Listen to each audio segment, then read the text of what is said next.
Continuing with another vanilla exotic, the Lucky Raspberry was once a notorious hunter exotic chess piece that was the go-to choice for Blade Dancers in Year 1 trials. Even though the exotic hasn't undergone any change since then, it really struggles to compete in the exotic market today for several reasons, but mainly due to the Arcbolt grenade nerf in the Taken King. Still, the Lucky Raspberry isn't strictly subclass dependent, so let's try to create a suitable build. So when I said the exotic was unchanged earlier, I meant to say only the exotic perk was unchanged.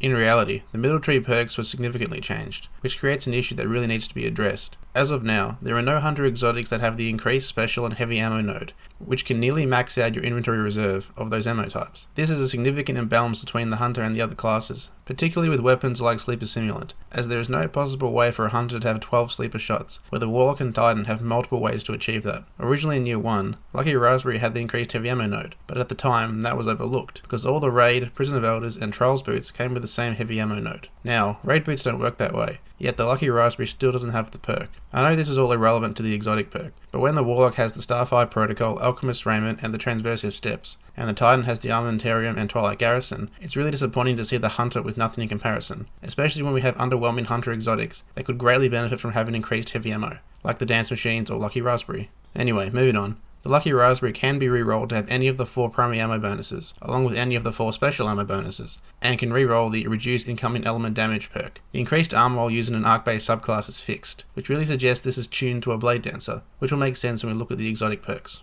Alright, so Lucky Raspberry grants full grenade energy on respawn, and chains Arcbolt grenades further. The respawning with full grenade energy is always nice, but to be honest, using something like the Frosties will grant a more rapid cooldown and won't require you to die. The ability is subclass neutral, but I would strongly recommend against using this exotic on any other subclass but the Blade Dancer. So let's look at a build. So this exotic works with arc bolts, so that makes the grenade choice easy. Since the build works exclusively with grenades, I would honestly try to use this exotic with a Memory of FELWINTER artifact, as it gives you 2 grenade charges but will cost you your super. Remember how I mentioned how this exotic and arc bolts were notorious in Year 1 trials? I'm sure their overuse led to the eventual nerf, because arc bolt grenades used to deal a solid 122 damage, but now they deal a miserable 91 damage. 91? You can't even kill a Guardian with 2 of those grenades. I can only assume they chose a damage this low was to encourage players to use their arc bolts as a finish them off kind of grenade, assuming you already dealt decent damage to them. But seriously, if you want a grenade to finish off a weakened Guardian, look no further than skip grenades. They deal more damage than arc bolts and relentlessly track Guardians. As someone who played a lot of trials in Year 1, arc bolts were annoyingly strong, but in hindsight I know that wasn't the problem, it was Thorn. After being snapped by an arc bolt, it took just 1 shot from Thorn to cause you to bleed out. That's what gave arc bolts their overpowered feeling. Also the fact that a lot of teams and trials tended to stack up together, so it was common for the whole team to get chained by 1 grenade. Couple that with multiple Blade Dancers, and you knew you were in for a tough fight. There was actually a game we all remember playing on Thieves' Den, where we played 3 blinking hunters all using Lucky Raspberry arc bolts, and the relentless grenades, thorns and rushing was brutal. We were cut down in record time, and while we were furious at how broken the arc bolt grenades were, I didn't think it would result in the nerf as severe as the arc bolts got. So anyway, back to the present. Arc bolt grenades suck. If you do insist on using them, try Lucky Raspberry with Memory of FELWINTER to hopefully make the grenades work. Otherwise, just hope the enemies you're fighting are already weak, or try playing Mayhem on Black Shield